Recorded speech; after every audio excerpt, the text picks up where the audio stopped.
from my heart and from my hand. Why don't people understand my intention? Good morning guys, welcome back to the channel. So, nice little Father's Day gift I received. Quite appropriate given that we are working on a Britax Cooper, but for the moment it will have to go with a pile of other things that I've yet to still put on my wall, because we need to continue to focus on this. Oh, come on.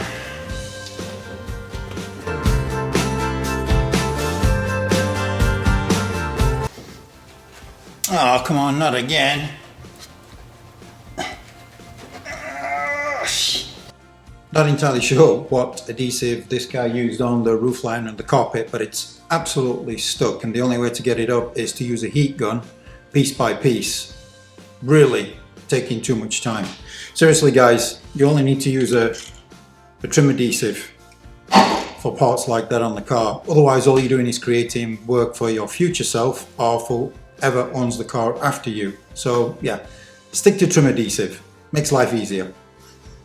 I think we should have probably called this Project Onion because of all the layers and the inconsistency of the previous owner's repairs. As you can see here, the adhesive that he used is a nightmare. It's actually more like trying to shave a sheep than it is to remove soundproofing.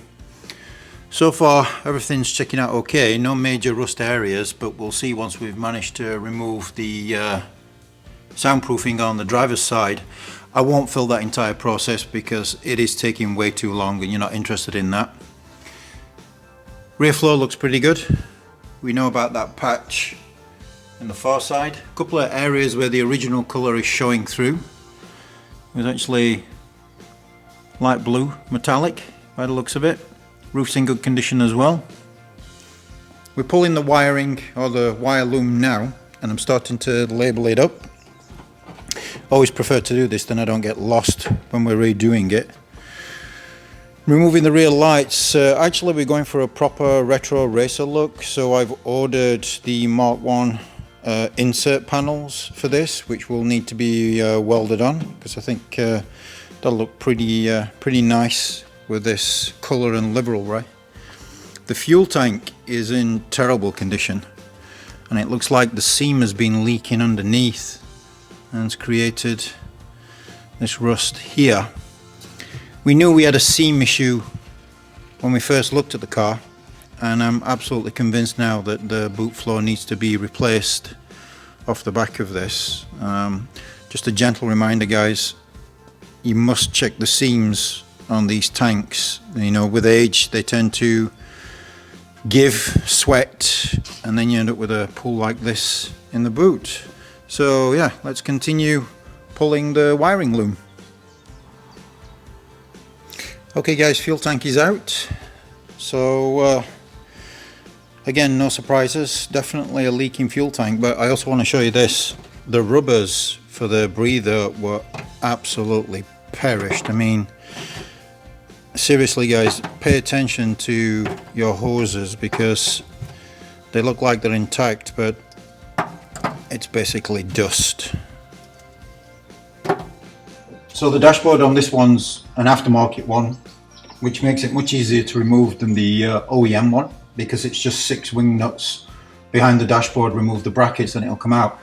Now in this particular car, the wiring loom has run up the A and down the C column or pillar for the wiring loom on the rear. Sometimes you find that they'll run from behind the dashboard down along the floor and along the back, but this one is still the OEM way, which means it's following the roof line. So the only way to really get to it is to take this dashboard out and get to it on the far side. But yeah, I mean, that's a relatively straightforward job because it's an aftermarket dash. So we just undo this last wing nut.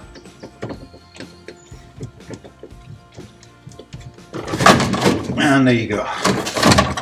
It's out. It's just a case of unpulling the radio and the dials, and then I can get to the wiring harness for the rear on the other side. So off the back of the potential fire risk we found with the fuel tank leak, here's another one. All the cables are connected using a domestic cable connector. This is not automotive grade by any means. These things are not waterproof or moisture proof by any means, certainly not automotive grade. This is another potential fire risk just lurking behind the dashboard, guys, so don't do that. Use the proper bullet connectors and some heat shrink around your cables to avoid these types of mistakes. Okay, so that's the rear harness now free and the dashboard out. It's relatively straightforward from here now because we've just got the main engine harness that we need to disconnect when we remove the engine. So far so good.